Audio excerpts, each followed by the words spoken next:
và có những lúc lầm ta một người sẽ xa rời mà em nào đâu có hay.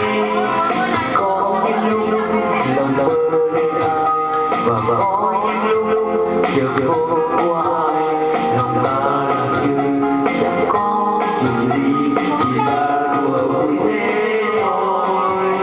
Người yêu của ta vẫn vì đời ta, trái tim của ta vẫn yêu đời tôi, mà sao lòng ta nhớ thương làm gì, nhớ thương một người con gái.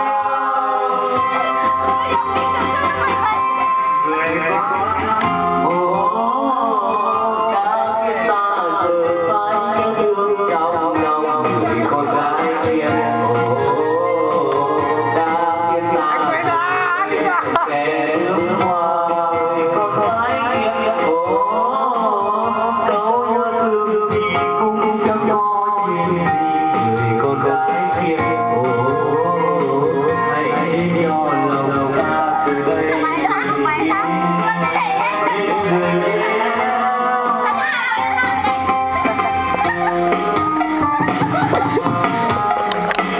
Gớm chị vừa gớm cha hãy vừa cái mày mày có bạn thì rất là phải khóa ra thôi, cái tiếp tục vào kẻ bước qua nữa. phải không?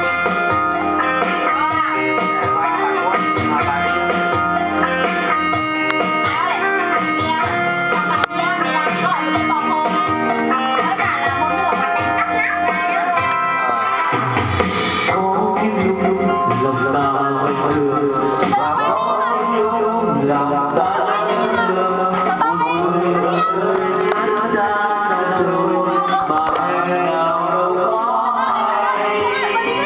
Có những lúc lòng ơi ai và có những lúc chiều vô ai, lòng ta là chuyện chẳng có chuyện gì, chỉ là đùa vui thế thôi.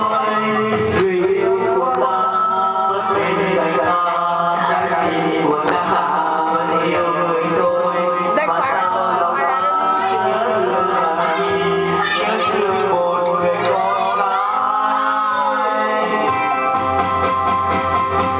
Người con gái kia đã khiến ta giờ phải nhớ thương trong lòng. Người con gái kia đã khiến ta rời đây thành kẻ bước qua. Người con gái kia dẫu nhớ thương thì cũng chẳng có chuyện gì. Người con gái kia hãy cho lòng ta từ đây bình yên bên người yêu.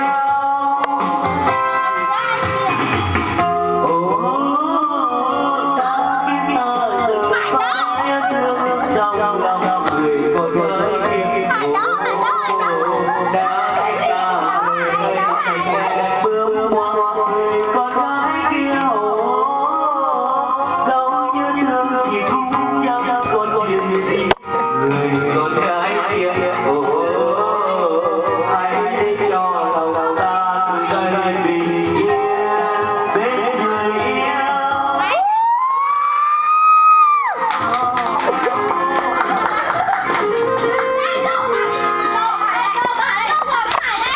từ từ từ từ từ từ từ từ